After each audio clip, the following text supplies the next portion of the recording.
欢迎您收看2024年登峰召集青年排球邀请赛。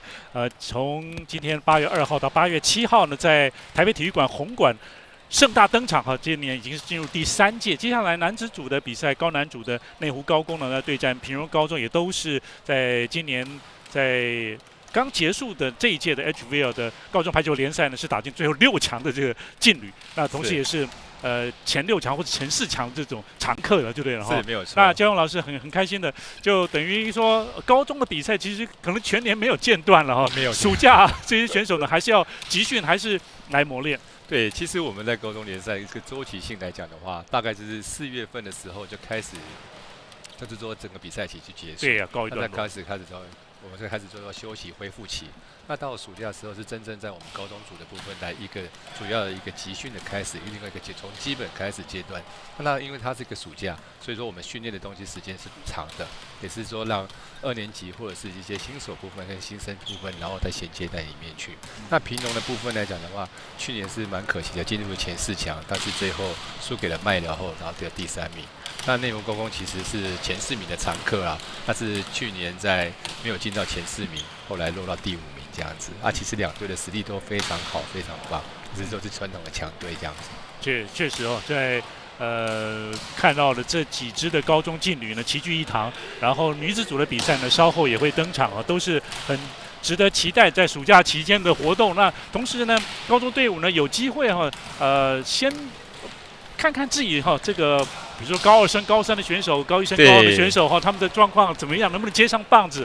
也许高3学长已经毕业了哈，但是这个时候呢，教练团呢也可以观察选手的状况。对，顺便也在验收一下我们这个暑假7月份的训练的结果，然后来8月份这个时候来比赛，这样子验收一下所有选手的目前的状况如何。是，当然我们看到内湖高工以及内湖高中北部的2强呢，基本上来讲哈，就台北市来说呢，他们的兵员呢应该也都不成问题哦，所以是，所以他们大概每一个人年级都有一定的这个后面的这个棒人上来。对，那今天刚这个杜成格教练是有讲，就是说内湖高工呢，他们今天呢也不一定完全用高3的，就是说即将要升到高3的这些同学为主。那他们甚至国中刚升上来呢，准备进高1的，像他说像这个9号的李孝谦，6号的这个林玄玉呢，准备要把他们当先发，所以看起来就是看看怎么样磨一个组合起来哈，看大家边打边练呢，会不会有能够激荡出一个比较好的队形。是没有错，因为他们今年的时候这几个7年级的，也就是说新生高1生呢，其实他的实力都还不错。那一个是北安的主力选手，那是吕文峰的那个弟弟。然后再来就是对，他是北安的主要选手，对啊，主要攻击手，那实力也在水准之上。是，对，所以说他让他先让他去尝试，因为这个是登峰召集青年杯来讲的话，这比赛只是在验收的相关的一个水准跟实力部分，所以说他会尝试的让各个不管是高1生、高2生这样子陆续的上去磨练一下，因为磨练一个经验非常非常重要，为未来下一个比赛去努力当中。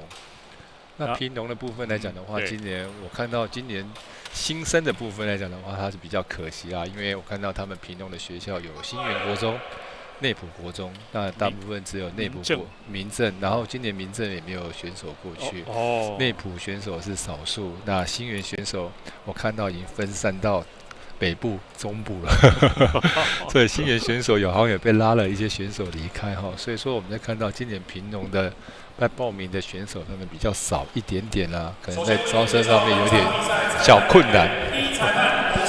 这也是你们这嘉勇老师呢，您也是在基层很长一段时间了，所以对这些各校的发展也都蛮了解的哈。就是说我们会去掌握一下，因为大部分都是有衔接学校啊，像我们像今年的台北市的明湖跟北安的部分，那北安的部分来讲，有选手到内湖高工，有的选手到内湖高中，那明湖国中也是有。那今年的城镇国中，大部分人都跑到那个成功高中去。哦，是哦。所以今年整批城镇到成功高中去。那像台北市还有个就是建中，他们就是说全台湾的各个选手，就是比较没有所谓的衔接学校。那传统学校其实都需要衔接的学校来国中部这样来衔接，他的选手才不会间断。是。好，这场比赛两队呢是准备就绪，穿着白色衣服的是内湖高工，穿着红色衣服的是平荣高中，也是在刚结束的112学年的 HVL 高中排球联赛的前6强的队伍。平农高中来讲的话，因为张明权的话，他是在U20哈，那今年没有在这次的比赛出现。对，在最近的 U18的这个比赛呢，是在泗水呢正在进行当中。那我们的 U18表现的不错哦，能够在分组呢获得第2名，只有输给日本，所以打进8强。对，就是昨天蛮可惜的，输给巴基斯坦3-1。那今天就要、今天要碰韩国，对，只能沦落到5到8名了，是不是？对。只要赢韩国的话，再看积分上是不是有办法有互咬的情况下面。好，林轩宇呢，就是才高1，可是看起来蛮成熟的。对，才7年级而已哦，就是高1生。对，对不起了，应该说是，就是我们说高1了。对，10年级不好念，我们就叫高1生。对，就刚好升上高1这样而已。对。然后接着另外一个高1生呢，就是这一次的攻击是9号的李孝谦，对，也是遭到了拦网。一个 touch 哦，对，好球。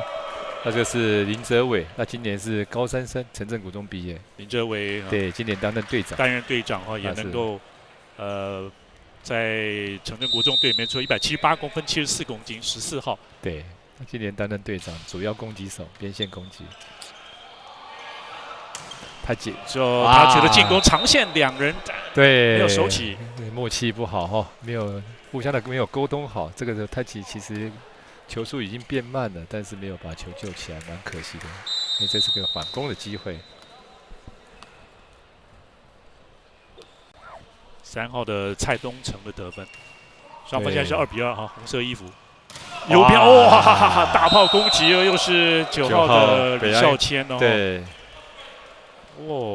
才真的就是刚升高1而已。对。明湖国中毕业，178公分，68公分，他弹跳能力还蛮好的。对他也是明湖国中今年的主要先发选手。OK， 那林轩玉呢是比较高瘦型哈，看起来跳的也相当高。他是北安的。对。不过平荣也是稳定的发挥。然后是7号的潘尚宇，188公分的左手选手。对，举球搭配看起来平荣这些选手也默契的也都相当好，都不错，都不错哈。单脚哇，还有哦，果然救起哦。好，内攻机会了啊，球没有接好。再来一次。不过还好。林哲伟左边14号准备要再一球，林哲伟开网进攻。选择吊球，但是被守住哦。平荣换到了左边来实现touch out的进攻，并没有强扣球哦。对，蔡东成打得很有技巧，对，技巧性非常好哈，打一个直线的touch out。对，他这个是非常好的一个攻击手哈，他在关键的球的时候处理上面有办法得分，都是一个好球，倒并不一定要强扣。是没有错。哇，太极还有机会来了，手要卡把了，快攻，中间快攻，简17号的简千锋的快攻得分。平荣就是虽然一开始可能0-2之类的哈，但是他们还不慌不忙哦，还是很冷静，攻守也还是有序。红色衣服平荣对白色衣服的内湖高工一样给哇，M 太极有哲伟哦，touch out直线太极啊，队长要挺身而出哦，真的。有时候并不是最高的选手的，有时候并不是举球员或者自由球员当队长了哈。对。但哲伟可能是不是会考虑到选手个性？会考虑到个性，然后再来是各队有习惯性，有的习惯是主攻手当任的是队长，他有的是让蓝中的。蓝中。对，有的是比较少自由球员当任队长，是比较少一点。是。中线的一个时间差的进攻哈，简千锋。一样是有高度哈，然后他身高应该报错，我觉得他应该是有19，对，应该有190、191左右。对不起，到底他是我看一下哈。哇，这球好球。对。你看到这个选手是6号的6号哈，李轩玉就是那个是文峰的弟弟。林玄玉，对，目前已经参考得到了2分6号。对，北安国中1年级，他就是吴文峰的弟弟。篮网出界在左边呢做攻击。其实你看仔细一下，真的那个身形跟他的走动很像哥哥，这是刚好去年毕业的。哇，台积1对1的哈，好只有一个人了。1号吴胜凯，你1号的吴胜凯184公分，对，今年就当然先发了哈，也是快攻手。双方你来我往的，也不会给他们太多压力了哈。然后就是看小组配合啦，或者个人的状况。哇 ，B 快攻塞然后抓的。对，这个拦网的时候没有看清楚哈，这只手可以其实再张开一点。哎，那这样，张明权到底有没有去 U18？应该是 U20吧 ？U20 哈，张明权是 U20 今天结束，他好像昨天赛程结束，这2天会回来，还是已经回来了？对他，因为张明权是通常穿8号的。张明权对，对啊，张明权8号有下场，那这样有下场了哈。对。哇哦，爬网过来哈，对啊，队长他有下场了哈。对，几个可能倒是内攻的，反而是高1的新鲜人哈。其实也让他磨一下了哈。因为其实一个队来讲的话，有时候他们的高1比高2还好，因为我们在招生的过程中，一届一届对不一样的性质。但是你高1升好的话，一次可以用3年呢。像刚刚看到李孝谦跟李全玉这2个选手，应该可以高1、高2、高3都可以有机会先发，可以打哦。对，6号现在是李全玉，对，林全玉，时间差，哇，有好的接发球了。对，潘尚宇7号能够攻击得分。对，他现在也2年级而已哦，身高有188，也蛮高的，也有可能还再长一点点哈。对，那左手看他来源。像平农来源大部分都是内埔国中那届冠军队。哦，对，斜线守起来了。对，不错，在左边做直线蔡东成的触网啊，拦网的触网了哈。对，蛮可惜的哈。防守后面守起来了，对。对。内攻的17号是他们的举球员吴伯成，刚刚防守的是还不错。对。目前11比8，平荣高中暂时领先，内攻的叫出暂停。杜教练，杜成格教练。目前内攻就是些小部分的失误啦，但是在拦网部分来讲的话，我觉得这些高1的选手来讲的话，可能比较还经验不够，所以说我们在看到他跳起来的时间都过于早。那平荣这些高2的选手，其实他比较有经验，所以说他在空中会停留，所以他时间差上面没有抓好的话，你内攻拦网就很难了。所以内攻这块可能要把拦网再加强，不管是手部的动作跟跳起来的时间，都要再互相沟通一下，然后就抓那个节奏、timing部分很重要。有接发到位，太极啊，还是靠队长了哈。对，林哲伟部分参考得到3分这场比赛。那哲伟14号在上个学年度112学年度的 HVL 也是报名了，也是正选的选手，他有替补下去，替补对，并不是最主要的主力对。蔡东成这个轻扣，林哲伟这回守起来，然后给林哲伟对。最后球员是潘俊佑6号，又守起来哦。对，林哲伟斜线单手救起来，不错哦。平荣的防守还是蛮好的，给蔡东成哇吞下去。对，你们看到那个手型还是有差异哈，因为手型不够好的情况下面，这个球就在不规则的部分就弹进去的场内。还要怎么样？要往前压吗？还是？其实说你手要局部有该处理的部分要处理，然后眼睛要去看那个球。OK， 哇，这个球好球，当然拦网没办法哈。1对1哦。9号我们看到李孝谦的部分的斜线攻击做得非常好。哇，这2个高1的这个选手看起来教练这一场先至少这一局要磨他，然后这2个人，然后一个6号，一个9号。李孝谦发的比较短，接发相当好的时间差。哇，这个球打得很好。是，我们看到那个平农的选手主攻手，他经验都非常丰富。这都是同一批内湖高中上来，内埔国中上来的，经验都非常好。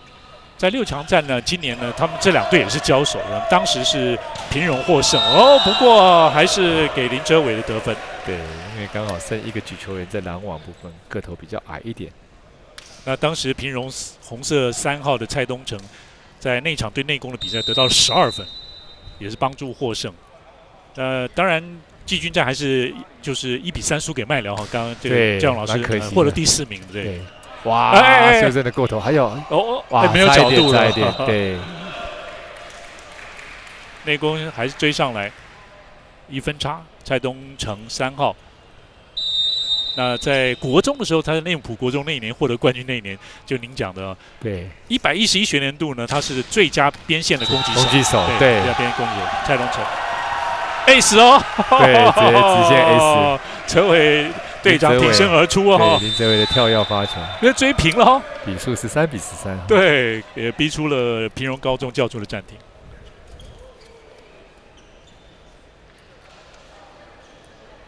高中队伍这实力其实前8强来讲差距并不大对，非常细。看临场，那教练团也随时就会给他们提醒了这些对，其实他们都是在，我觉得在关键的部分都在细节啦，就是说几个比较细节的动作，例如说在修正攻击如何把握，那修正起来的球如何去把握，这是蛮重要的。当然，高中水准的现在已经高中水准的那种水准之上来讲，接发球当然是最基本的，但是不用讲。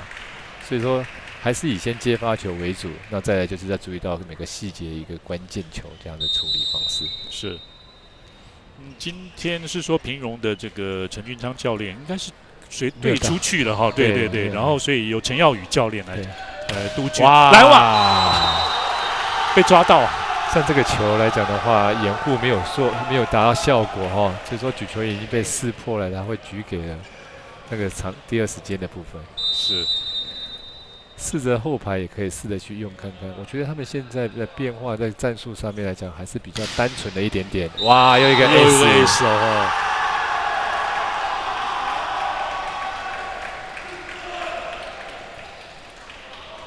刚刚是姚胜璇的拦网，然后现在又能够直接发球得分，又是林哲伟，对，已经发进了2分了，参考他到目前为止得到了6分。机会把握，哇拉高球点然后打底线球，等于是打落点为主，对，2个后排中间。对，蔡东成其实这个选手来讲的话，蛮有脑筋的对，其实蛮稳定的你看他每个处理球都是有在他的计划里面。奇怪哇，因为这190以上了，就是有这样体型的优势。好，稍息一下。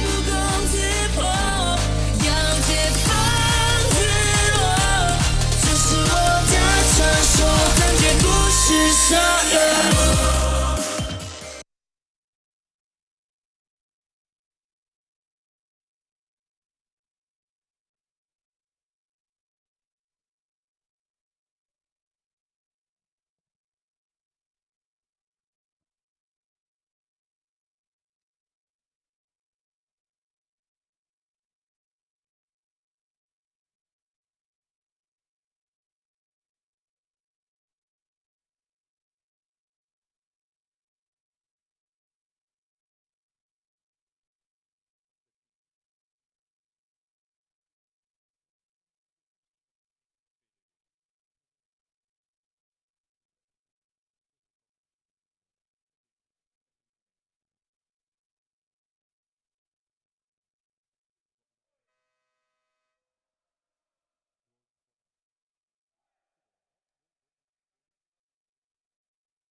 好，非常欢迎您回来。2024年的登峰造极青年排球邀请赛，今天8月2号到8月7号在台北体育馆来举行，一共是6天的比赛，而且每天有6场的赛事，都非常欢迎球迷朋友们到场来欣赏，是免门票进场。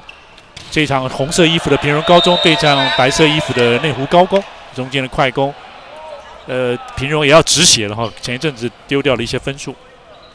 那17号的简千锋在中间的快攻。现在个人拿下了3分，这是参考的数据。不过无论如何，分数还是咬得蛮紧的，只有1分差。是17号的简前锋，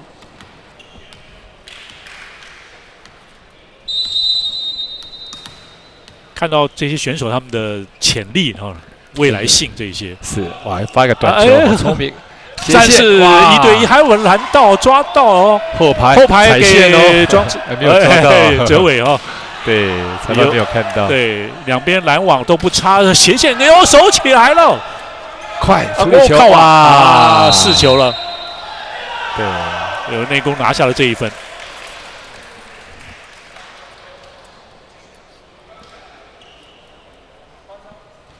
后面防守起来了，是4号的吴佑新。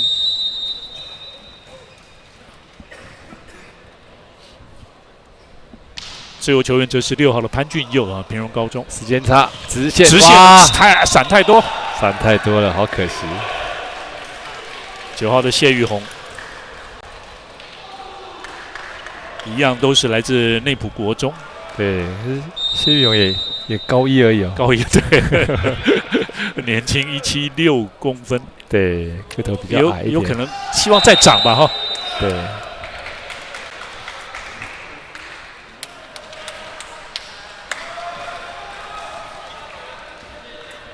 吴伯成的发球的失误，平荣1号是高玉祖，是举球员，接发算好哦，哇，喷球还是喷走，又是6号的林孝瑜，对，林孝瑜很会跳，跟他哥很像，遗传的部分的基因的弹性都非常好。虽然即将升上高1而已，但是教练就马上给他重用。对，接发到位 OK， 直线，还有球员守起来了，再一次哇，半斜线的进攻得分。对啊，你看高1生这样子也打得很好哎。对啊，谢玉红9号，对，176的身高而已，可是他这个特色就是左手啦。左手哦，对。谢玉红的发球。接发到位，不错哦。吊球有像林哲伟这个选手很聪明哈，发现2个拦网者之后来一个吊球虚攻球，看到了一边小空档。对，你看2个人拦网者一个洞，哇！所以我们看到选手们像从高中在每个人的一个动作，或者是说他们的思想模式，其实都一定有到一定的水准。是。观察对方的这站位的队形，然后经过又比赛的经验，慢慢的让自己更好。哇，对，还好卡吧。再一个，开网一点。好，内攻的机会来了。左边林哲伟。哇！平荣的双拦网啊，蔡东成是在中线。张明权部分，张明权这个球也很聪明哦，他其实他知道这个球是离网的。等你打的时候，我再跳，这样其实就时间就这样抓的刚刚好吻合。也是 U18的这个代表队的选手，8号队长他U20 他赶回来参加比赛了对，因为 U18还在比赛，对 U18还在比 U20，哇哟，太急，蔡东成哦，恭喜得分，现在平荣要追上来喽。对，蔡东成上来前排喽。对，3号的蔡东成也是有经验的选手，对，在6强战呢击败内攻，当时他也做出一些贡献，是，很接近啊都是1分差2分差而已。对。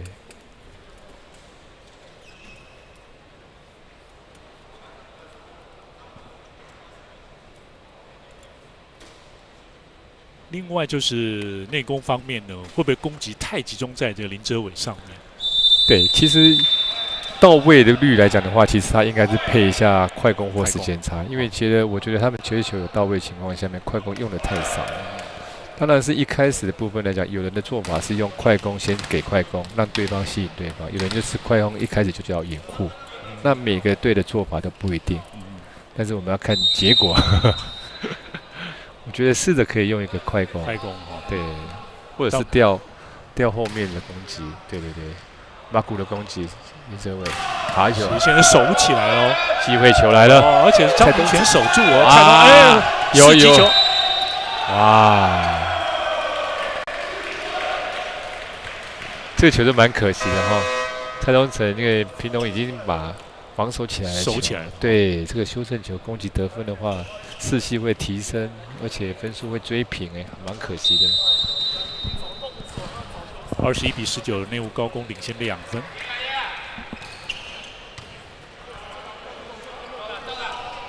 哇，所以还有，不过先接起来 OK 的了。蔡东成再一次，哇，被拦到啊！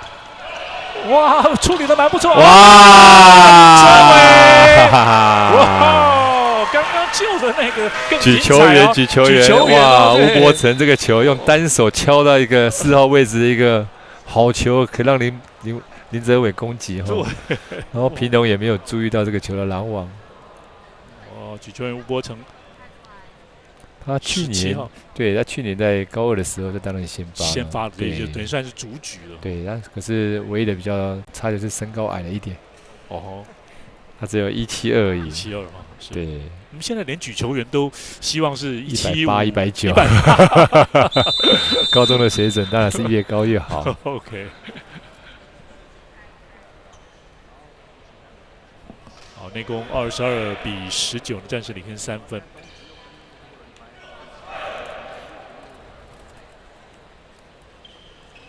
14号的林哲伟参考呢拿下了7分，包括了进攻5分呢，以及发球2分。平荣高中3号的蔡东成也得到6分。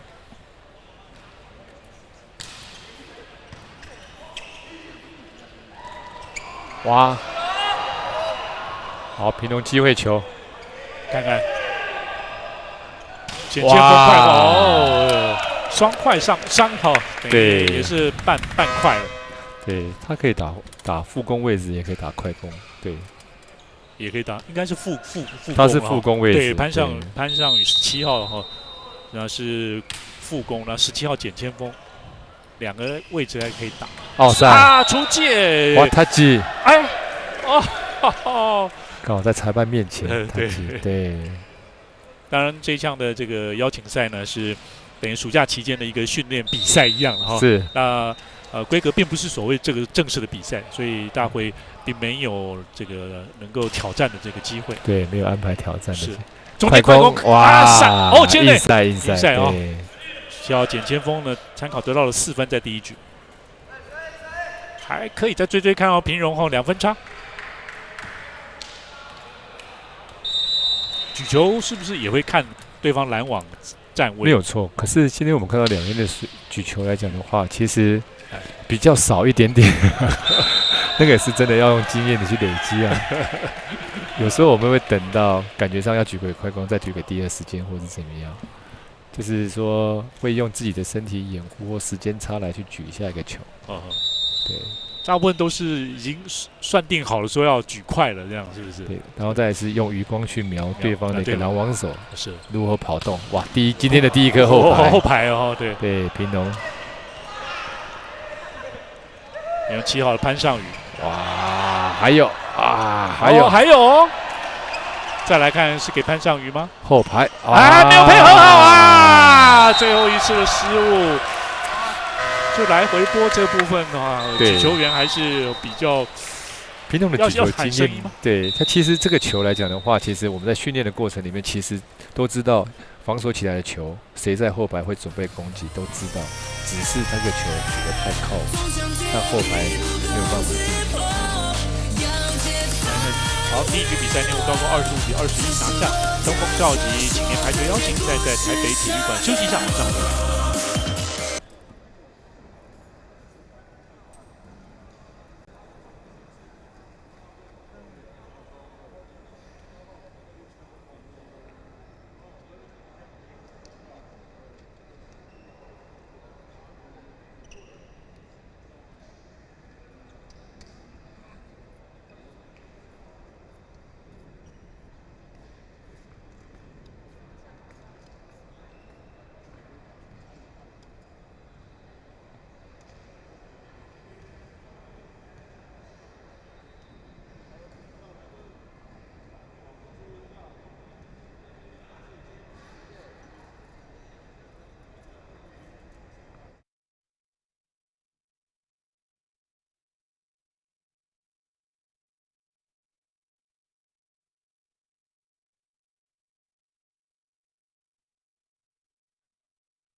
欢迎回来！2024东风召集青年排球邀请赛在台北体育馆红馆举行，8月2号到8月7号，邀请了HVL 的男子前8强以及女子的6支队伍来参加比赛，齐聚一堂了。在暑假期间，其实很多教练都觉得这个比赛是蛮好的哈，他可以了解球员啦哈，然后让球员在这个时间呢也不要太枯燥的训练，然后也有一些比赛，就做一个调整的一个训练的部分。是。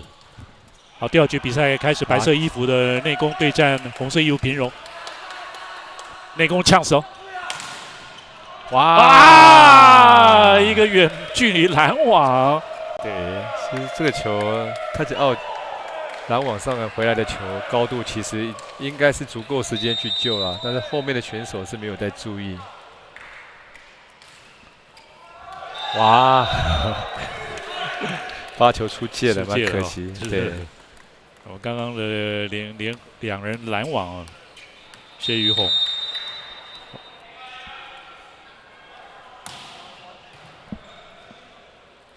后面哇，好球！因为现在平荣就是登记上2个17号哈，应该是简前锋吧？对。然后这回。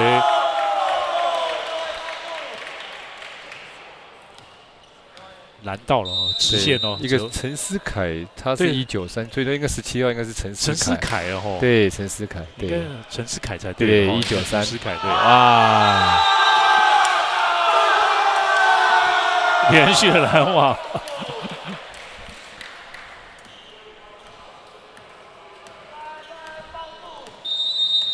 9号的李孝谦哈，才即将升上高1而已。李孝谦的9号。又是左边的蔡东成，然后容易呢？对，哇，一个开局有点不太顺哈，平荣。对。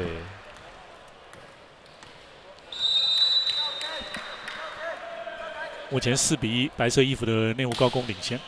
发球是6号的林玄玉，哇，又没有接好，呛死球，逼快攻。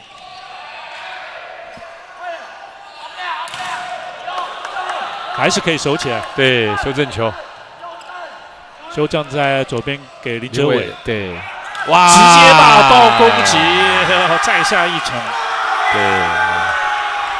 对，吴伯成直接一个爆包球攻击。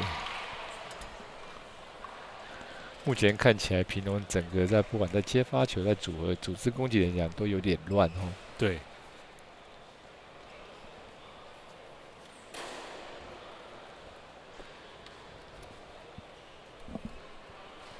当然，他们今天看起来讲，就是说这个8号的张明权呢，用到的时间好像比较少一点哈。对，给他球不多。对，可能也是刚回来，然后给他休息，所以给他球并不是很多，或者他上场也不算太多的时间。因为他是中间手来讲的话，其实主要部分还是球要接到位啊，才有办法让快攻手去发挥。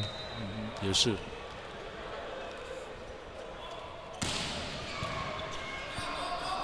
接发到位哦，西快攻。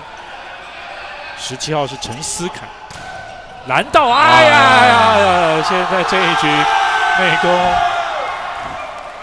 这前排的拦网，对，拦网效果不错哦。对，但是平荣的攻击太单调了哈，就是中间一个，然后两边长这样，中间两边长这样子。其实太过于明显的情况下面，那内湖高工的拦网有在做注意的情况下面，在移位部分又做得很好情况下面，就拦网就得了好几分。后面，哇，又自己失误。我们讲说拦网者给对方压力之后，对方可能就会造成自己的失误啊。对整个部分来讲的话，内攻目前做得非常好。平荣刚刚7号的潘尚宇的攻击失误，左手选手。对，现在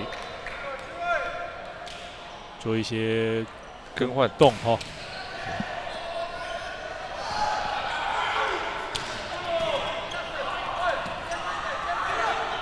哲伟这回被拦回来，后面有卡巴，再一次吞下去，哦啊！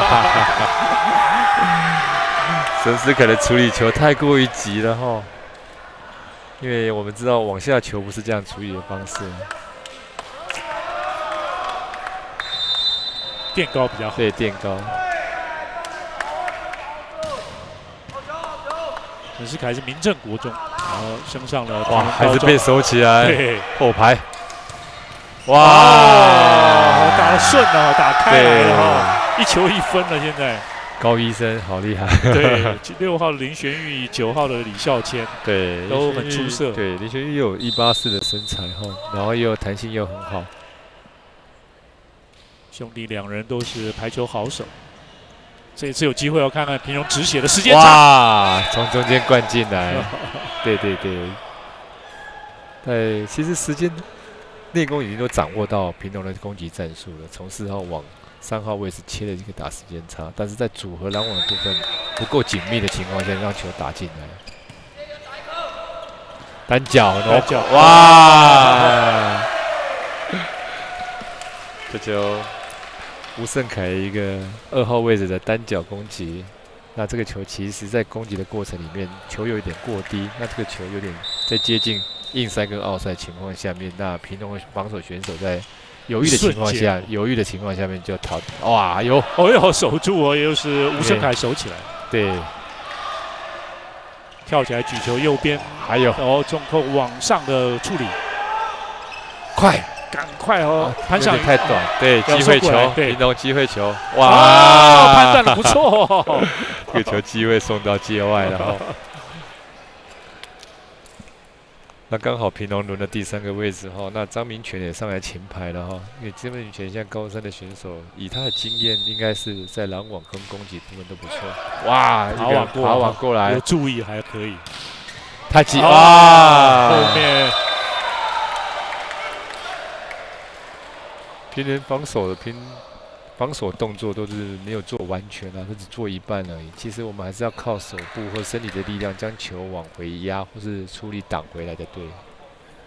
9号李孝谦参考现在也已经得到了5分，这一局也有拦网以及攻击的得分，是，都还只是刚升高1而已。对，这个高1选手，接发 OK 了，B 快，璞玉院士救球哦。7号的黄文宇自由球员，开网，黄东城，哇，修正，林哲伟直线，小心，还有吗？还很拼的。其实这个球做得很好了哈，其实选手是很拼，看不会因为这样子把整个平荣高中的士气整个提升起来。也是，然后对，教练也在旁边好拍手嘛，那个陈耀宇教练。整个精神部分，我们看到他整个精神做得很好。对，看到各界赞助支持哈，有这样的比赛的举行，包括了台北精华，还有时间差，哇，平荣慢慢的渐入佳境哦。对，那现在因为蔡东城他身高并不是太高了哈，对，但他反而可以跟队友多一点配合。对，他弹性算好的话，其实在打时间差部分来讲，可以在空中位移停留，看哪边有洞打。是，对，他就是他的特色。是。后排，哇，可惜了。后排就可以不用拦网，是不是？不是，因为被吊到，但是攻击手没有得分，好可惜啊。是，哲伟吞下去。因为其实内功这样配得很好哦，因为哲伟其实都有2个拦网者在拦你，其实他突破是靠自己的一个攻击的能力，但是我们今天举球员还是要配到一个没有人拦网的地方。他刚才配了一个后排老3，不错，没有人拦网，但是没有得分，蛮可惜的。好，现在哲伟的发球，踩线啊！他第一局有2分的发球的得分，不是特别高的选手哈，林哲伟，但是用脑筋的哈，对，聪明。就是说我们一路上走来，他就是主要是主攻手部分，累积了很多经验。对，是，对，但是其实身高不是特别高的话，打球的经验就非常重要。就是说，像相关关键球的时候，如何得分是非常非常重要。再来可能要借靠他的接发球能力、他的发球能力，还有防守能力部分。对，这些等于说不是那么耀眼的这些动作。哇，界外！哎呀，张明权，发球过长了，可惜。他就是让他休息了哈，偶尔上来。没有，就是说他是篮中的，他到后排部分就换自由球员上来。OK， 对，也是。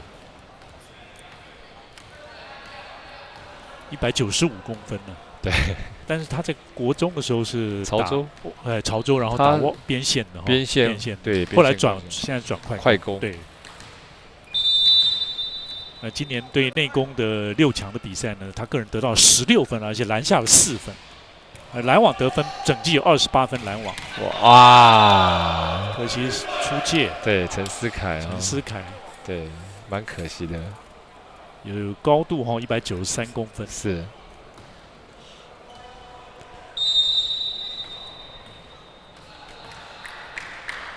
现在，分数稍微拉开一些。哇！突破了攻击哦。对，他这个秩序上是外面没有2号一些选手。是，一共可以有登录，就是报名了16位的选手，然后每场比赛呢可以登录12位选手。对。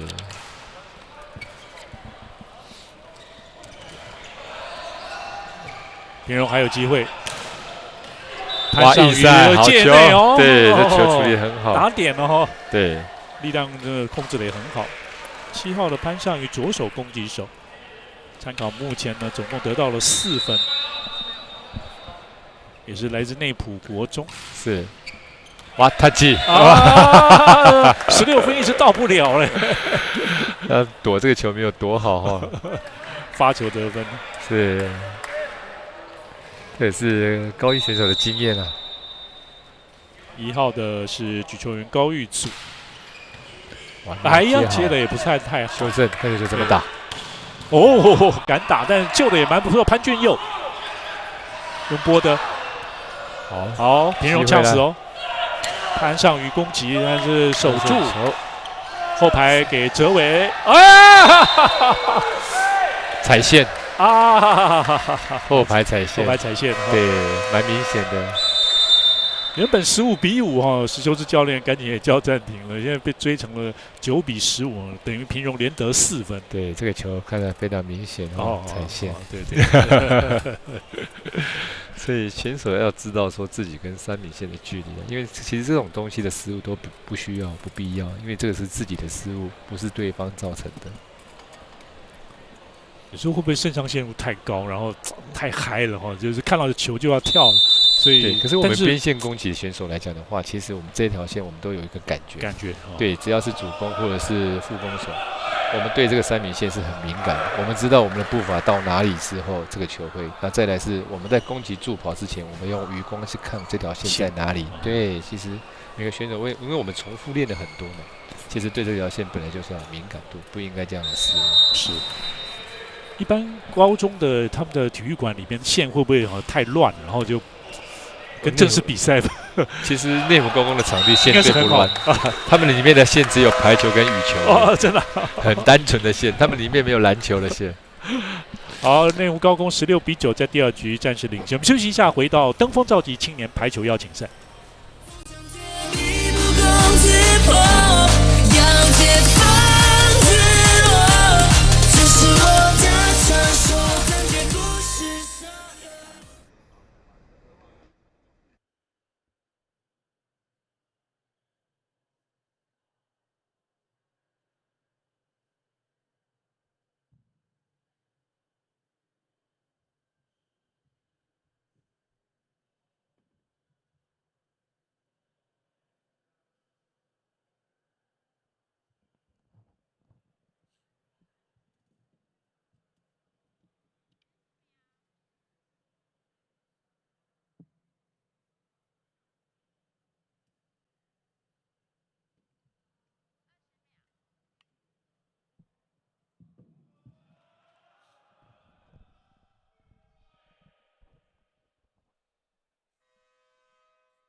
欢迎你回来！2024登峰造极青年排球邀请赛在台北体育馆红馆来举行。8月2号到8月7号，每天早上9点开始啊，一直可能要打到晚上9点了。各位很欢迎大家哈，随时下午茶也好了哈，午餐晚餐都很好，都随时欢迎。修正球，右边攻击重炮，这个球没有 touch 就是奥赛，对，没有 touch 判定是 no in， 对，已经应该说出界了哈。对，判定是自己碰到网子打出界，对。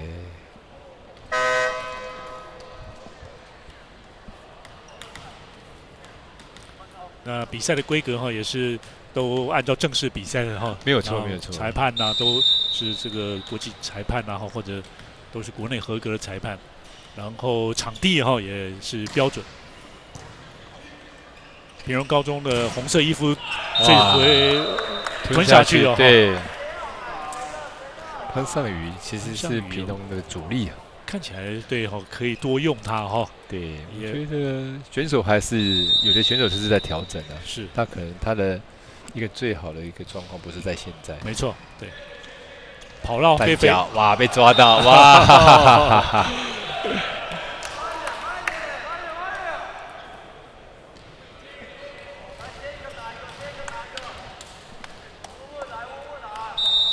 时间差了哈，就是蔡东成也是可能慢一点起跳哈，对，能够拦下这一球。好，靠他吉奥，哇，很聪明哦。对对对，李孝谦，9号，对，身高1而已，对178，这个经验也不错哦。对，应该还会再涨哦。对，所以今年的主力在内功部分应该是7年级跟9年级的。是，跟是高1跟高3都还是对。也是高1，还有no in又是4球。对。其实刚刚我看到林雪玉在打这个后排，其实他的余光跟后3公尺线，他有感觉。哦，你看他助跑的时候就是在抓那个距离，但是这个球可惜没有打好。他在北安的时候是担任副攻的位置，其实他对后排是很有经验的。OK。哇！哎呦，直线，应该没事吧？没事，要挡到这个球，有挡到，聪明哎。哦，对，打直线加快了哈。蔡东成不算是相当高，但是就是打快，还有很聪明经验，对，然后弹性不错，在空中也自控能力蛮强的。是，那在关键的时候，他可以用自己的身体掩护，或者是在找缝隙去打。那在假设这没有人的篮网已经被包死的时候，他知道如何打太极奥的球。17号陈思凯的发球，193公分，又是呛死哦。平荣右边支持直线守住哦，内攻。张明权，7号自由权是黄伟，现在张明权上场。对，他有张明权改成副攻了。对，还有，赶快内攻，左边来给哲伟。突破那个长线进攻啊，他敲得分。对，他刚刚我看到平荣是让潘尚宇去篮中，然后那个张明权就打篮1号位置，哦，跟着篮2号位置，然后去打副攻。哦，对，一个潘尚宇有188了，大概，但这样的话，他们要这2个位置呢，就要可能几个位置要会打，是不是？对，其实刚刚邓公有讲过，在张明权其实在长寿国中的时候是打边线攻击手，是，所以是没有问题的。OK， 对，那可以用他的身高。哇，这个球是这个犹豫的，然后对，这是9号选手，刚换上来的9号选手，对，是9号的谢玉红，对，他1年级而已。吊球，斜线，哲伟，篮网还要。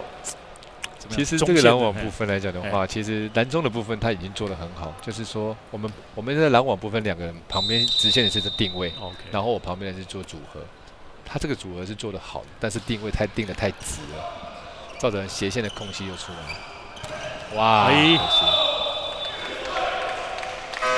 但是还是要给林哲伟这选手一个建议哈，他斜线的球不够斜，还是可以再写一点点，哦，对他会以后发展会更好一点。那这样是手腕的都对，用这样吗？手腕或身体都可以做。OK，对。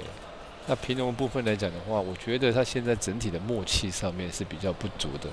哦，对，在整体的过程里面，不管是从接发球、在攻击、在组合攻击跟拦网部分来讲，其实都没有在他之前在去年的水准。可能他们的调整的速度没有像一般的球队那么快，那么慢慢一个阶段一个阶段。有时候在暑假，有时候调整啊，就变成练球分量可能没那么重这样哈。没有，应该是说相反，暑假练球很重，很重，重到有可能现在都铁腿，或者是每天练到会吐或者怎么样都有情况。体能分量还不少这样。因为我们在暑假的时候是做一个非常重的一个训练，就是整年度里面最重的。对。时间差，单手扑上来。平荣再看有没有机会。张明全哇，最后潘尚瑜一个对，举球一个单手举球哈，那潘尚瑜刚好有跟，他又是左手的，刚好延伸有办法打到这个球，变成双箭头这样哦。对，张明全跟潘尚瑜，然后一个右手一个左手。持球，接发，对。接发一般来讲很少判，他是判第二个球持球。第二个，第一个，OK。对，他判第二次的球是持球。接发没问题了。对，第二个动作举球员把它敲起来的那一刹那是持球，就这个动作，就是补第二个球的时候是持球。OK。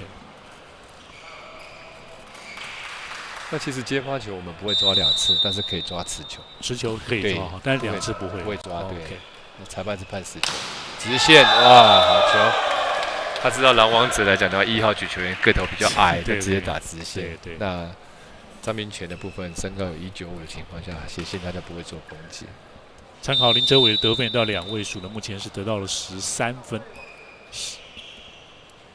罚球的就是新人肖谦，没有包好。不过尝试跳发也是好的，因为他们有三个主要攻击手，内湖高中都是跳跃发球。哲伟也是，哲伟、孝谦跟林玄玉都是，对，3个都是所谓的跳跃发球。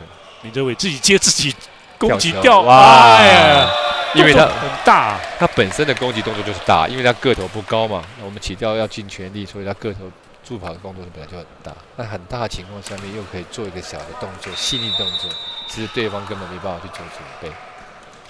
来到了第2局的局点，林哲伟的发球，跳发拼了。后排，后排攻击确实不好拦的，因为有距离、时间的关系。对，然后再来是说，我们知道距离网子越远的情况下面，它的攻击的角度越大。平荣高中7号的潘尚瑜有188公分，参考这场比赛得到了7分。张明全。不够长，他好厉害，对，还蛮聪明的。对，这球还触网。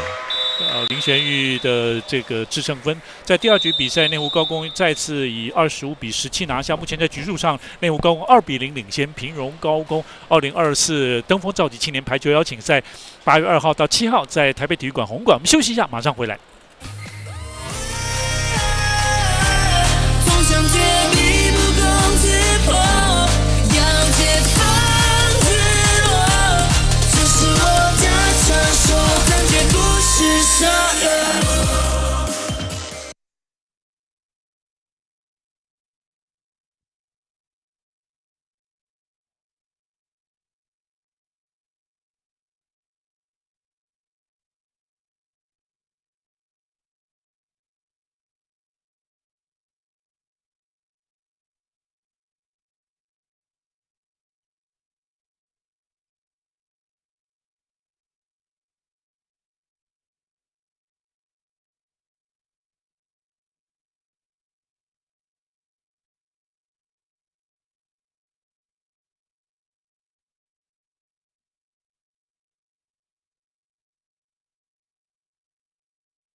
欢迎回来！2024登峰召集青年排球邀请赛在台北体育馆红馆呢来进行比赛。从8月2号呢到8月7号，每天都有6场的比赛，都很欢迎球迷朋友们来自由进场欣赏这些高中选手的精彩的表现。在邀请的队伍呢，就基本就是还是 HVL 的前8强的队伍来参赛，包括男子8队跟女子的6队。那男子8队分2组呢进行循环。然后再进入到这个4强，这是第3局的比赛开始。红色衣服的平荣对战白色衣服的内湖高工。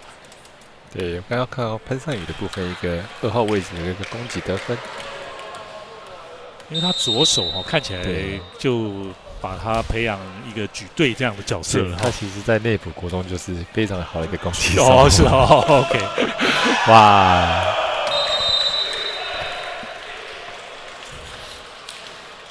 平荣的6号的自由球员是潘俊佑，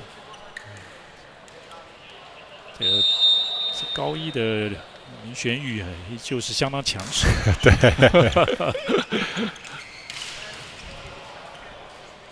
另外，哇，塔吉奥林哲，对，林哲会打一个4号位置的一个塔吉奥。今年很多高一生都实力都不错，像华侨几个都还不错。也都是高一而已对，收了好几个，有身材的，有实力的，有会跳的都有。OK， 哇，太长。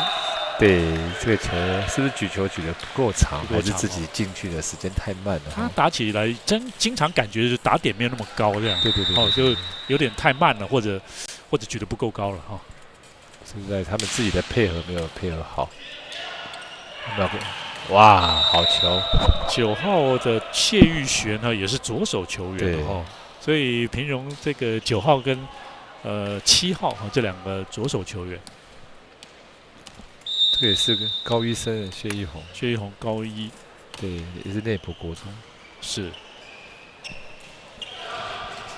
好修正球，换成蔡东成。这球就是吴胜凯拦网的时候，中间手拦网手太开了，或者是没有出力，让球直接钻过去了。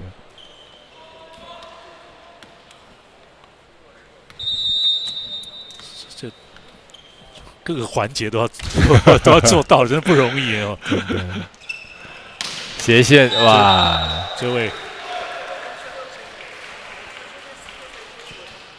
这样还不够斜是？慢慢的还是对，还是要再手法啦。对，好，这个球是说蓝中的经验比较够的话，他直接去针对他的话，对，直接抓到。因为我们知道蓝中的话的外手部分是可以动，拦网手是可以动。是。小球哇，落地了，已经对，这个吴胜凯防守慢了1拍。不过慢慢的这个潘尚宇也用脑筋了对。那同时现场听这个地板声音也是可以听得出来已经先落地了，对，很明显，对。潘尚宇参考目前得到了9分。发球的是陈思凯，193公分，接发到位，膝块直线界内，出手也很快。对，他就试着打直跟打斜部分，但他直线的部分比较没有问题，打得蛮直的。是，直线拦网这一块要不要再靠标志杆一点？不一定，对，看对方攻击位置。我们可以称有时候是内手要对准直线内手去对球。通常是左手。对，左手内手去对球。有抓到了。对，抓到了。张明权经验比较好，在 HVL 的这个拦网得分28分，拦网得分。对，像陈思凯的话，现在才高2生而已对经验部分来讲比较不熟悉。OK， 再给他斜线。对，真的。因为自由球员知道他每个球都打大概是对角线的位置，所以他就移动了，就发现这个球他用撸到很斜的位置这样。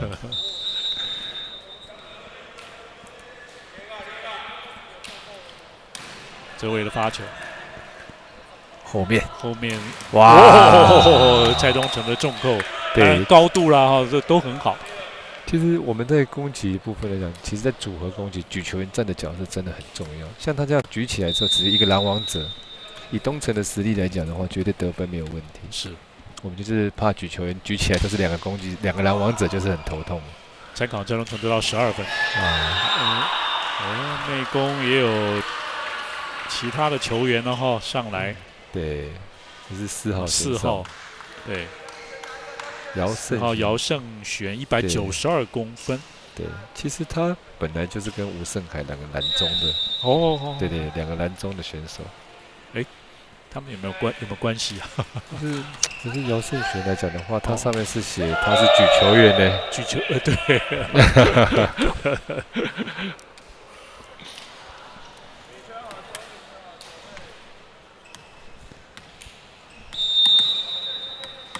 对对，192。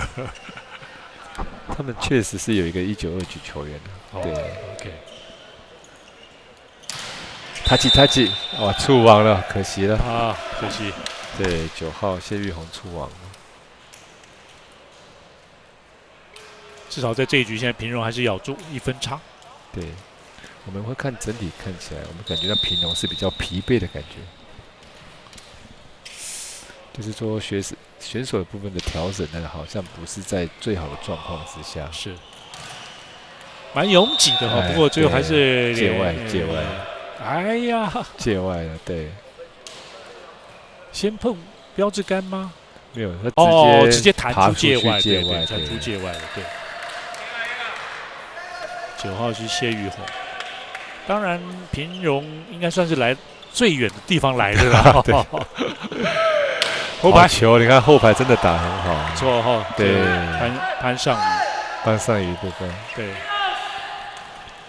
哇，好球，对，陈思凯的快攻，对。2个都192、193，对。其实条件是不错的哈，平荣这几个，再加上张明权如果充分发挥的话，对。少一个边线攻击比较高的啦，他用9号谢玉红是比较矮一点，176，对。再是举球员可以再高一点，接发不是很顺。好，机会球，平荣把握，哎呀，没有举好，对，没有配合好，对。哇，我们说他不够高的情况下，马上拦一个网给你看，对，谢玉红马上在直线拦网部分得分。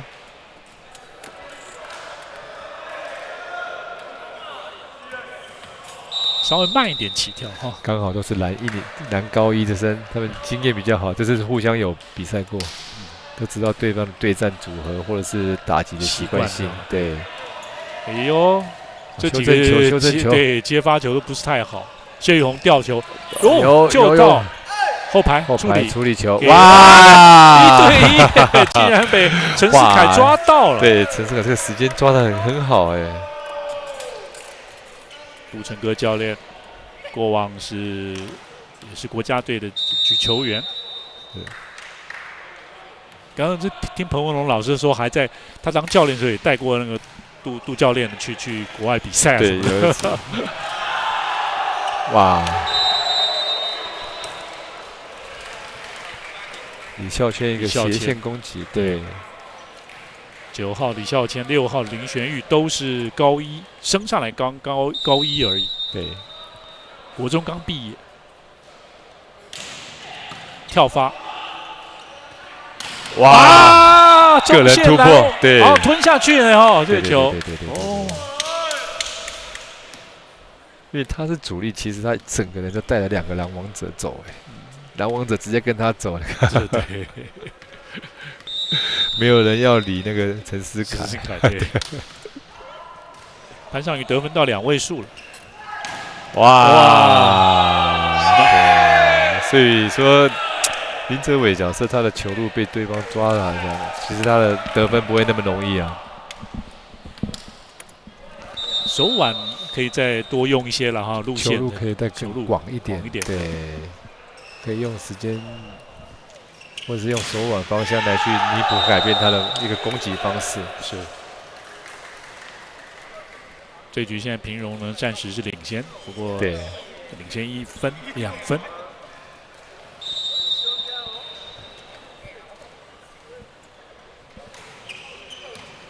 白色衣服的内湖高工对红色衣服的平润高一中黄东城，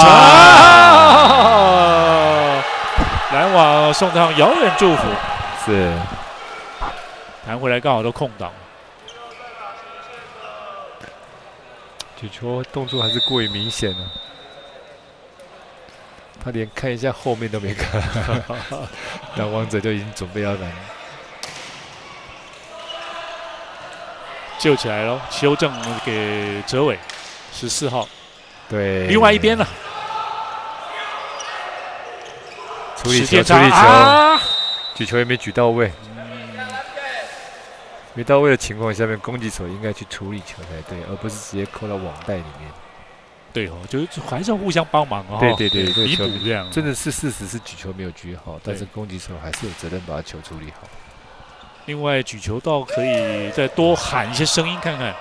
修正，您这位换左手也是哎呀，吞下去，张明权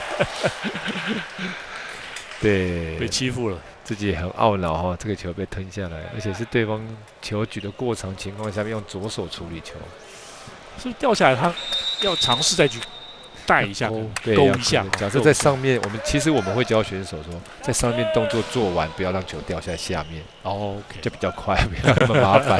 是勾起来了，直接勾，哎呦，伸手就到。这位机会球，看平荣，快勾，哎呦，守住。再来一次，换成左边给黄东城。像这种球就比较没有有效的攻击。对，李正伟这回踢到铁板，被抓到了，抓到。所以说这个球不够角度不够大。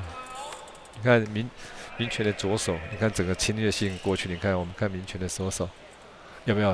呀，跑不了，因为角度不够大。是。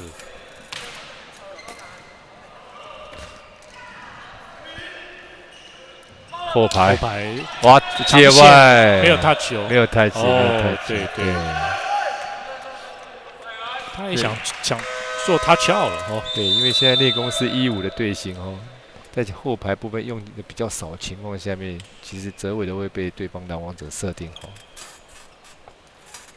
尝试换后排进攻看看哈。对，不然就是要掩护。OK。这局平荣多半时间呢，现在从10分以后能够取得领先，15-13，现在领先2分。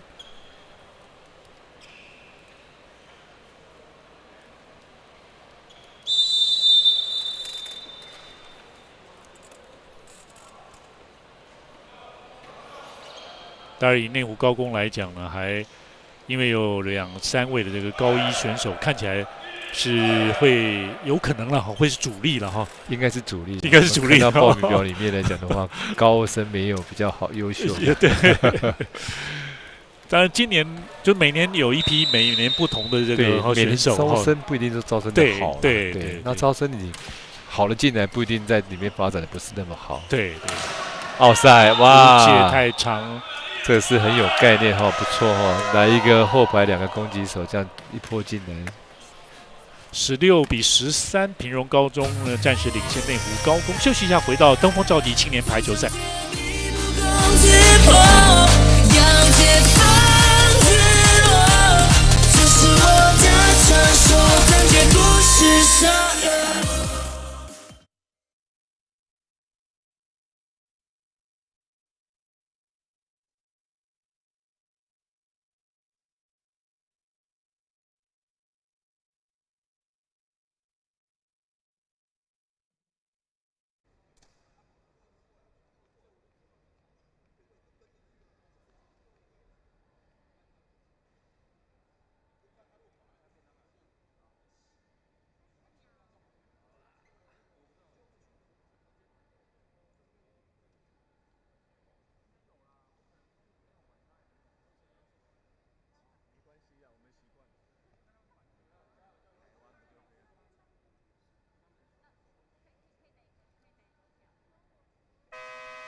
欢迎您回来，2024登峰造极青年排球赛在台北体育馆举行，从8月2号到8月7号，连着6天，都欢迎您随时锁定或者到现场。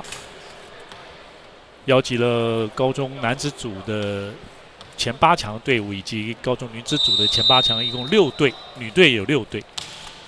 那女子队呢，则是6队打一个单循环，男子队分2组。哎，没有压下来哦，没有处理好。对，有机会哦，黄东城突破攻击得分。对，17比13。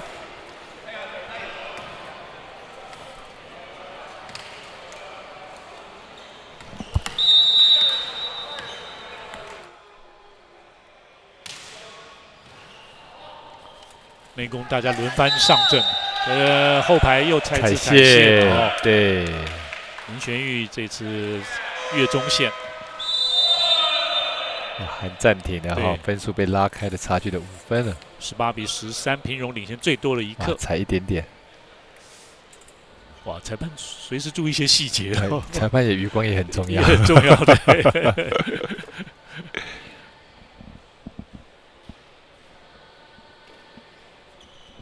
但前面2局内攻拿下来了，这看起来就是杜教练呢会让选手，当然也就轮流上去后磨一下，然后也有其他替补的也会上来。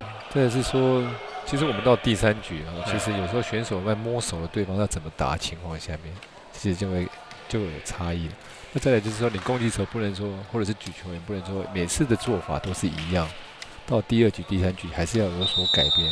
不能说你前面赢了，后面就持续这样用。有时候我们还是要做一些改变，因为我们都会熟悉嘛。是，像他就换了攻击手一样被拦到。哦，换的好像是13号刘建成，高2选手。应该是吧？哈。对，刘建成高2选手。因为对178公分。对。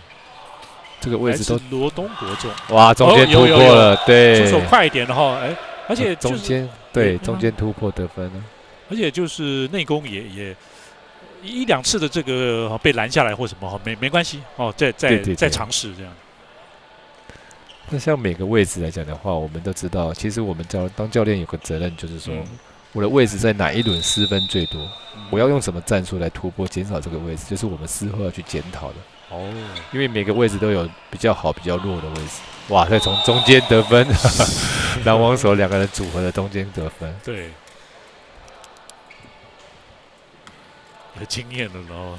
对，像我们看到上一局的时候，平龙的时候，在那个张明权还没到前排的时候，一直失分。对，这两个就是他们比较弱的位置。对，好得分。对。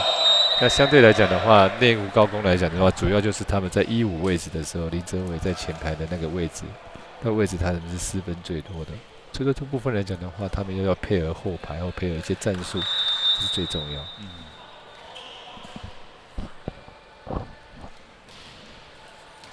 修正球不是太理想了，接发。后排，哇，不敢打，好可惜哦。对，不够长。哇处理球，对，他自己在处理球，处理球界外的。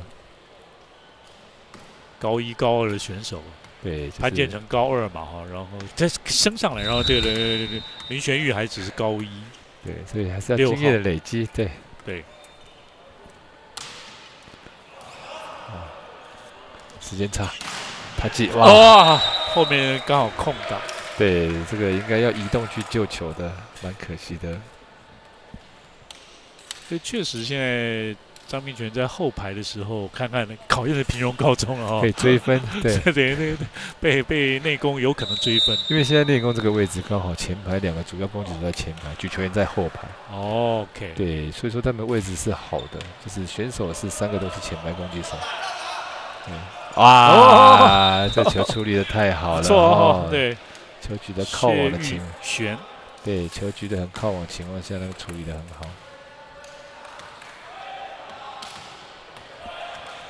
主动权还是在这个攻击这一方位置，对。参考薛宇璇拿下了5分，接发球被破坏哦。哇！哎呦，界内刚好压线，李孝谦的得分，9号。就是有时候我们要习惯性内湖高工的攻击方式，他们球都打很长，主要边线攻击手，他的球都打很长。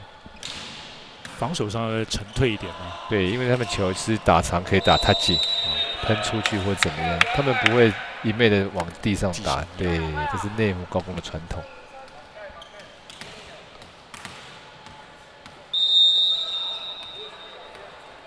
雷诺是内攻，对，内攻的哈。杰巴可以要吸快，背飞。哇，刚刚好潘尚宇，举球员就在他旁边。对，潘尚宇其实我一直觉得他的实力真的是不可能忽视他的实力，值得期待这样子。他其实真的有实力，在去年看他在打联赛的时候就有一定的实力。真的好。对， OK， 现在好像也是得分到2位数了。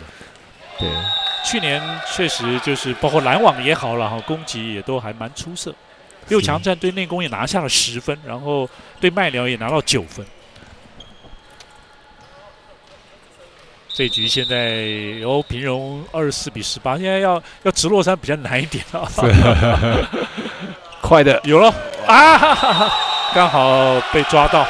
对，斯凯的部分来讲的话，速度跟肌力部分都还不够哦。我们看他助跑的时候，那个速度还不够哈。最后一步踩上来的那个力量也不足，还是有待在磨练。是拦下4号的是姚胜璇，姚胜璇192。再一次选择拦哇！你看他经验188，对我们看到其实他的经验是非常好的。潘尚宇他的拦网在 HVL 呢是仅次于这个张明权。好，在第3局的比赛，平荣高中扳回了一城，25-18呢拿下，现在追成了1-2。休息一下，回到2024登峰造极青年排球邀请赛。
好，非常欢迎您回来。2024登峰造极青年排球邀请赛呢，在台北体育馆举行，8月2号到7号，今天第一天的比赛，各队也好久不见了哈，等于是HBL 打完之后呢，然后到了暑假的时候有机会再碰面。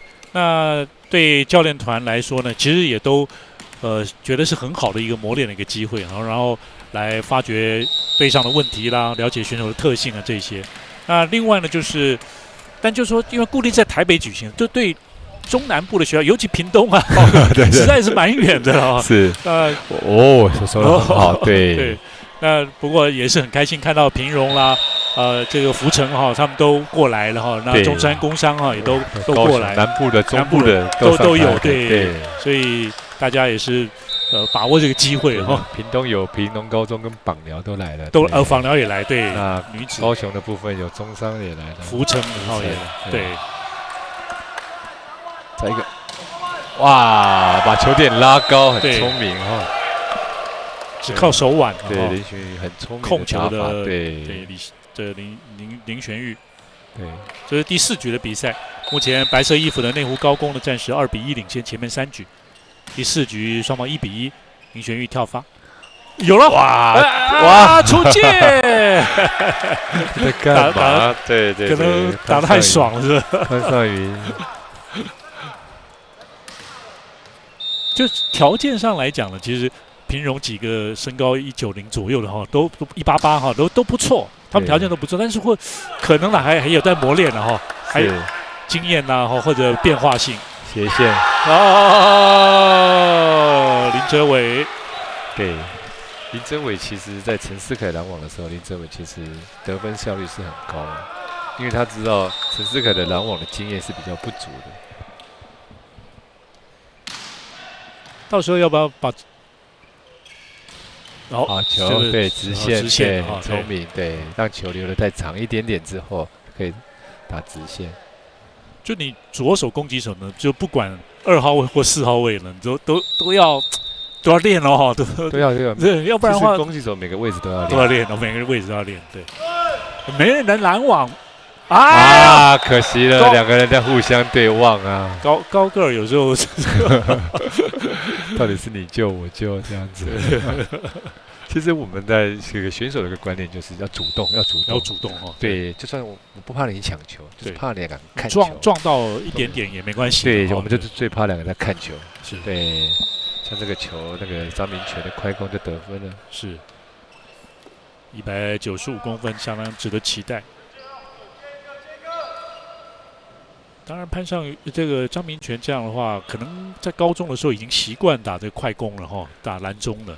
对，可能其实美队的需求啦，刚好可能屏东高中的攻击手需要他去拦中。对，要不然195的话，可能在国际赛来讲呢，还可能也只是打外围攻击哈，或者举队这样。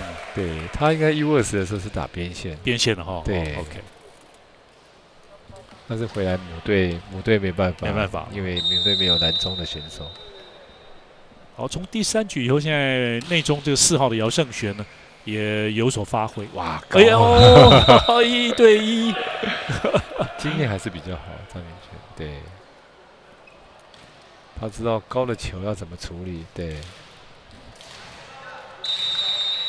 也是刚从国际赛回来。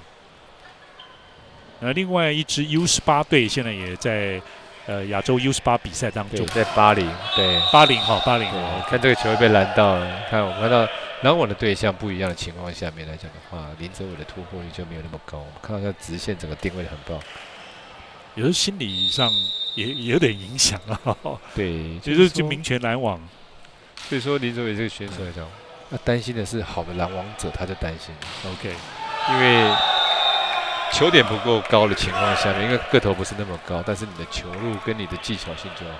像这种球直线就打太极奥的球，可能就会得分，但是硬要打进去是很难的。是，对。那像这个球是拉长，就是打得很好。刚嘉荣老师也讲了，内攻的长线球攻击的是比较多一点，对他们习惯球打长。是，哇，被抓到了，对。张明全在前排确实就是还给对手带来蛮大的压力的。现在这个是3号蔡东成，对，经验也很好。对，就是蔡东成参考这一场呢，也有2分的拦网得分。张明全到了后排，可惜了，对，他发个短球，对，他可能要找攻击手去发，大概，对，要发那个。快攻手哦，对。单场第2次的发球失误。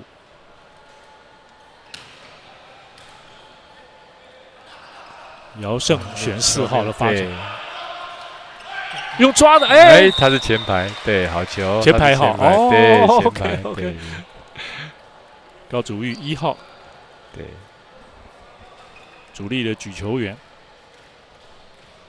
对不起，高玉祖，都没人在注意他的情况下面，然后170公分，很快速的赶快扑过去。接发是李孝谦哦，哎，注意哦，跳跃是，好，林玄玉球，机会球，平荣呛死，中间哦，卖高了哈，陈思凯。对我们防守起来的球能够打快攻，或者是球没有接到位，但是移动性的快攻是最容易得分的。再看我们这个球，它是接起来是移动性的往后退，对，靠近3号、4号位置的中间。高玉祖有，可是这个球出界，对，要不然的话他有了上一年的这个经验以后，现在更成熟哈，更敢。对。第4局的比赛，现在双方8比8平手，白色衣服内湖高工对战红色衣服平荣高中。发球17号举球拦到，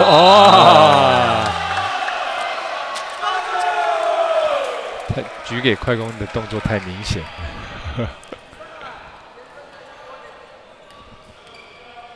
1号的吴胜凯，184公分，这场比赛的2分的拦网得分。发球的是举球员17号的吴柏成。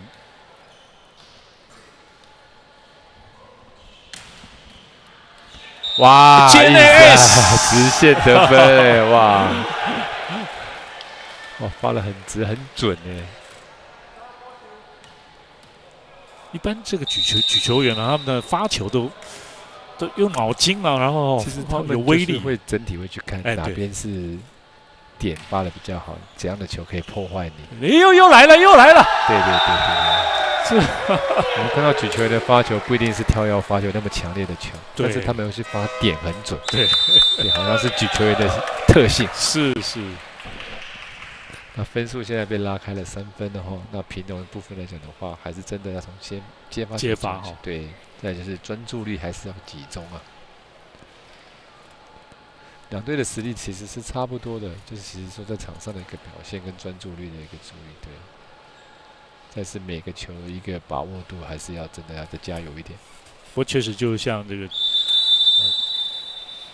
这您所提到的，就是在暑假期间反而这蛮重要的一段比较长一点的时间的哈一个，包括体能训练也好了哈，基本动作的一些好的要求。我们当教练来讲的话，假设一个集训期来讲的话，一开始的训练这样是要操到他整个人透支，反正回去都不要想了，就倒头就是休息。对，一开始是会最强的啦。我们知道在休息恢复期完之后的训练是最强度是最强。OK， 对。接发到位，背击右边拆东城斜线攻击，只有1个人拦网。对，因为拦网的情况下面，以蔡东城的实力来讲的话，他得分的效率是很高的。参考至少是已经得到了16分这场比赛。对，蔡东城他是主力选手。是，那内攻则是林哲伟得分最高。那2位高1新鲜人也表现得不错。新鲜人来了，重扣，单手修正球，哇，不够长啊。对。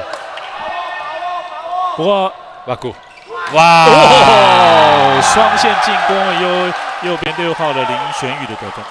对，看这个球来讲的话，其实就是吴柏成的举球做到引诱的部分的作用，做得很像软打。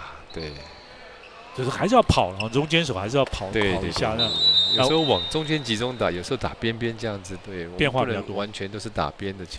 对，有时候往内集中。巧发ace！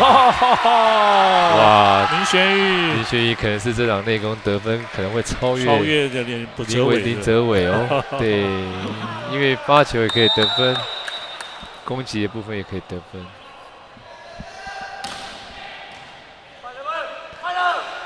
哇！守起来了，举球员。哇！碰到了2堵高墙。对，要当主攻手，这种防守起来球一定要得分能力啊，不然这个球就打长喷出去嘛。怎么一直灌下来的？好，对方已经掌握到你攻击的一个节奏、时机了。比如平荣在追分的时候自己的失误，陈思凯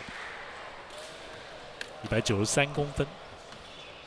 那平荣看起来就跟上一届阵容，他有几个还是留下来了，他主力阵容还没有住，对，还没毕业。潘尚宇再次给他潘尚宇，哇！哦，长线界内压线得分，并没有说一定要压下来。第一个攻击的时候，他碰到拦网手，他没有太多的角度可以打，他就打到拦网手的手弹回来，再做第2波的攻击。爬网过来的得分，对，就是靠了网子救他。4号的姚胜璇，对他也是192，对哈，都可以再磨哈，都一定会越来越好。对，有注意，他接突破，对。其实我们要去拦网矮个子球，其实也不好拦，因为他的攻击时间点、他的角度跟手腕其实是变化很多的。3不5时有时打到小手背这里。哲伟，像这个球林哲伟就有一个好，他的点放高一点。OK， 对，这球的喷的够远哦。对，16比12。目前是内湖高工在第4局暂时领先平荣高中。我们休息一下，马上回来。这是我的传说，在这故事上。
好，非常欢迎您回来。2024年第3届的登峰召集青年排球邀请赛，邀请国内高中排球联赛和甲组的这个前8强的队伍来参赛。男子组呢是前8强，女子呢有6队也是在前8强，齐聚在台北体育馆的红馆呢来进行一共6天的比赛，都欢迎大家锁定或者到现场。吊球成功。对，打个打点的部分。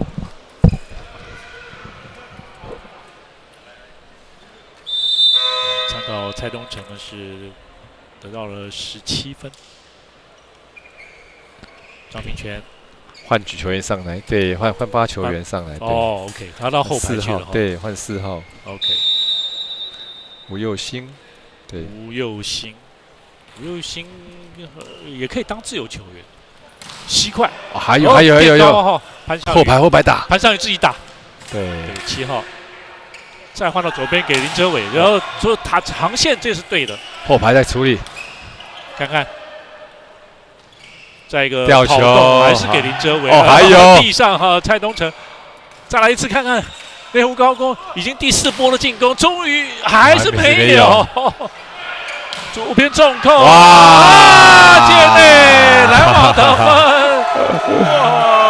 周成这个球已经想要 touch 出去的话，但是还不够，角度还是不够，然后被拦到了。4号的姚胜璇192公分，本场有2分的拦网得分，攻击得分也有4分。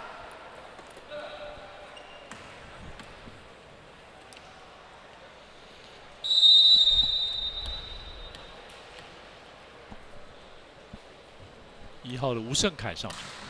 哇！拐到了自己。对，因为没有他是篮中的，就是说哦到前排时候要跟自由球员交换。哦，OK。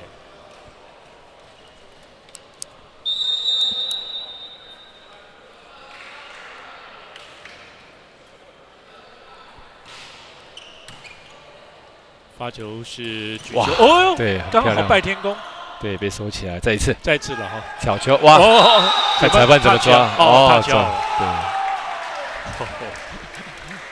对，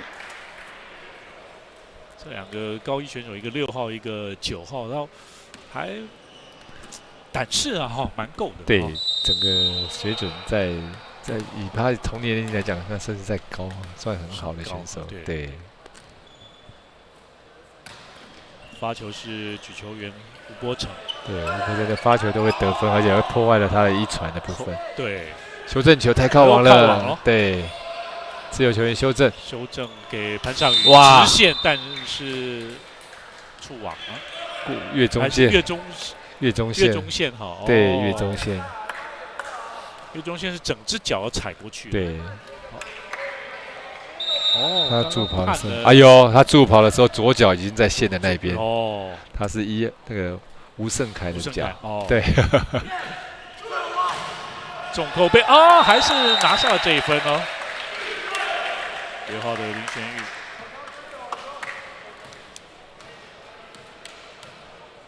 到第3局以后，看起来就是泽伟可能已经被封住或者盯住了，所以反而哈，这个6号林玄玉啊，9号李孝谦啊，还能够发挥。对，来修正球后排打林玄玉啊，这个有准备的话，敢一点打的话，对，那这哇一支的哇他记1对1，是这种修正球真的要把握了。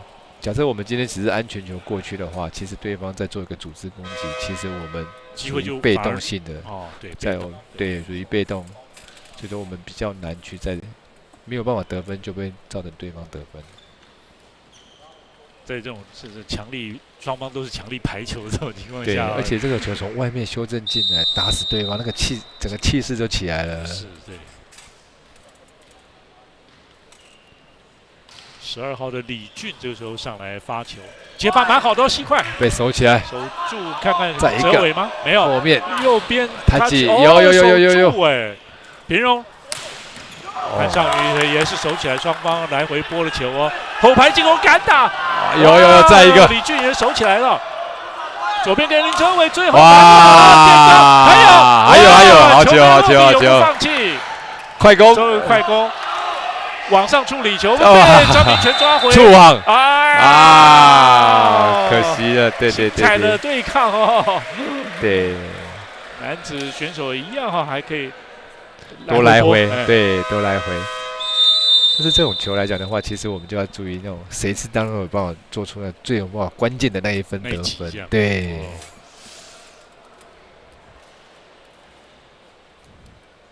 如果平荣来讲，可能张明全吧，哈。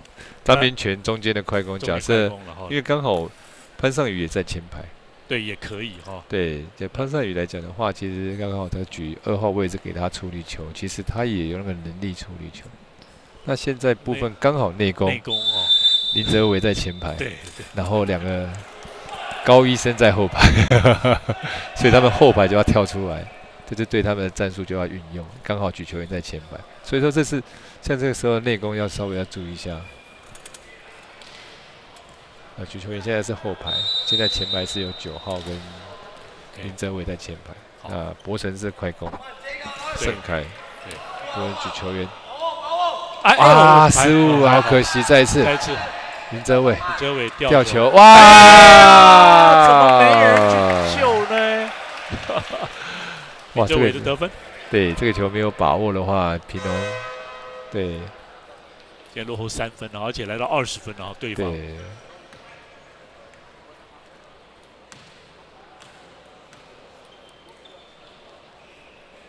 林哲伟每一局都有帮助球队，内湖高工的14号，他得分超过20分。潘尚宇，突破！对，潘尚宇其实他球点是蛮高的，而且又左手。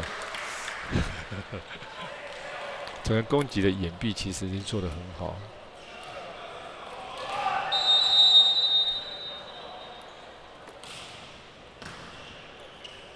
后排，周伟的接发，哇，右边的进攻，对他李孝谦人在2号位置，但是这个球举到3号位置，让他从2号位置切到3号位置攻击得分。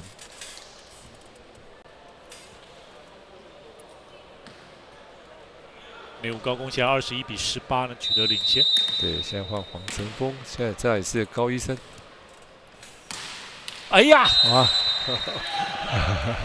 黄成峰，那是10号没有错吧？对，10号哦。对。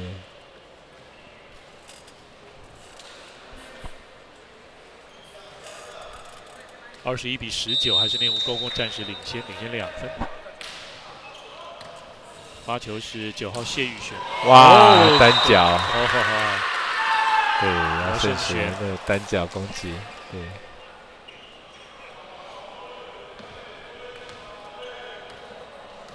来看林哲伟的发球会不会加压？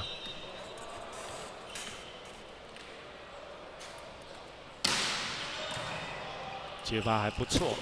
哇！张明权1对1，对，不容易了哦。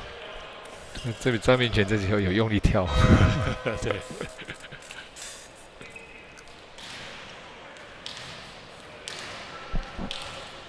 参考张明权得分到10分。张明权发球，接发 OK 哦，在左边来给。哇，手到张明权手到。哦，张明权手触。再一次，前面要拦到。卡瓦是再一个哲伟吊球，换成对。还有内攻的呛死，后排给李孝谦强攻了得分。对，好球，好球。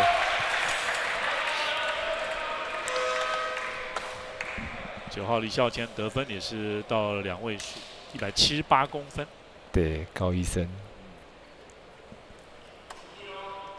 就是体态很轻盈，这样哦，对，就是瘦瘦的，对，瘦瘦就是很容易飞起来的样子。对。那现在内攻了23比20，暂时领先3分，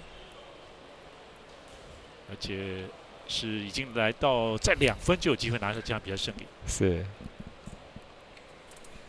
今天平荣高中的教练是陈耀宇教练。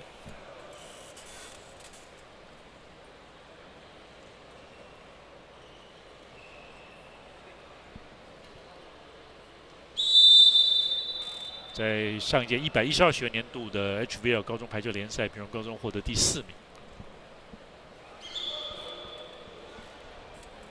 当时在6强赛曾经击败了内湖高工，是，都很接近的哈，水准都差不多，对，看临场的表现，确实，感觉起来华侨最近起来了以后，变成有点风商跟华侨对这2队呢较强的这种味道。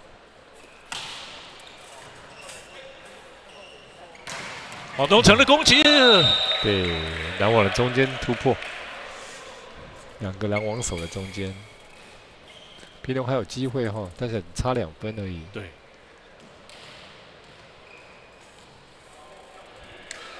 确实快攻一定要掩护。对，那现在看内攻这边1-5的队形如何去组织他的攻击，对哦，2个高一的都。没有，一个是吴胜凯，吴胜凯，对 ，OK， 玄玉中间，奥赛，哇，出界哦，其实这个进去已经没有角度了，他的角度下去可能是界外了。他们其实平荣已经2个在看管林玄宇，对，然后只让南中去对吴波成的快攻和一样，但是对，然后就跟他怎么跑。还好，所以这个举快攻是聪明的，对。而且他不是打前面的 A， 他是打后面的 C， 对 ，C 的话变成主攻手去拦他。来到了赛末点，24比22，内湖高工举球员的发球，哇，只能修正，右边给黄东城，哇，一个人拦网，一个拦网没办法，因为他的实力真的是稳定性算高啊，是对，那没错角度球也多。黄东城得分呢也来到20分。黄东城的发球1分差，修正看看哦，关键的一击哦，李孝谦哇，一个定杆，拿下了这场比赛的胜利。内湖高工25比23，那3比1，内湖高工哦是击败了田荣高中，拿下了这届登峰召集青年排球赛的第1场的胜利。各队都在调整哈，然后看起来内攻呢打起来比较轻松，对，其实比较活一点。在活一点基本的一个概念来讲的话，其实他们做得非常好。是那平农的部分来讲，我们刚刚有讲过了，他整个的专注力没有那么集中，那是比较疲态的过程。但是我相对来讲，相信他会一场比一场好。那当然是这只是一个我们在集训过程里面一个比赛而已。但是只要相关的把自己的缺点慢慢提升起来，我觉得这两队未来都是在 HBL 里面都是蛮可观的一个可敬的对手。是，他们这两队上届的比赛也都是打进到6强。那现在我们在赛后要访问到内湖高中的石修志教练和石头教练。内湖高工呢拿下了第1场的胜利。那么包括了哲伟的表现还是相当出色，另外2个高1的这个选手9号的李孝谦，6号的林玄玉，也都还蛮敢用的哦。这部分就要访问到石修志教练。今天这样因为算是暑假一段时间没有比赛了哈，那还不错吧，全队表现。就是因为我们没有预期他们能达到什么程度，所以就是先试看看他们到底能展现到什么样子。对，因为练习在比赛不一定展现得出来，所以就看这次刚好有这个机会，登峰造极机会，让我们看看我们前面1个月的训练效果是怎么样。对，所以你们是等于7月1号就开始训练了。我们其实没有什么没有有中间有让他们放一段大概1个礼拜左右的假，就 HBL 完了以后这样。没有就是暑假，对，我们 HBL 完就一直都有持续在训练，然后有些新生在台北市的都已经开始跟着我们训练了。对，是。那今天呢，就是说在整体来讲，看起来那2个。当然，哲伟表现非常稳定了哈。那9号李孝谦，6号林玄宇哈，玄宇对，这2个你们怎么会那么大胆的就用他们这个刚升上来高1的选手？其实他们在国中端的表现就已经算是非常的突出，对，那只是可能机运不好，成绩就是大概一个6，一个7，但是个人能力其实是有的，只是差在国中跟高中的强度可能会有落差，所以。想说让他们能不能快点适应高中这个阶段的球赛的节奏强度这样。对，那今天这样看是还不错，对，不怕呢哈，他们不会怕，他们可能个性也有差，是，对，很开朗吧哈，对，还蛮都还蛮活泼外向，对啊。OK， 对，好，那篮中这一块你觉得呢？还 OK？也还 OK。今天圣贤其实圣贤跟盛凯圣贤前2年都是在打举球的位置，那这个暑假有让他尝试快攻，那没有想到效果其实还不错。对，那他真的是举球员的哦，举球员，192的举球员，192举球员，对。那他就不举球了吗？将来就还是会练，都还是会练，因为我们还有一个1年级举球，但是脚受伤。对，是，对。好，恭喜，好，谢谢周教练，谢谢主。好，我们稍微休息一下，马上回来，谢谢。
欢迎回来！2024登峰召集青年排球邀请赛，那么下一场比赛女子组要登场了，两所学校呢也都在场上呢热身练球。北港高中来自云林，在上一年的112选，北港高中就拿下第3名哦，来势汹汹。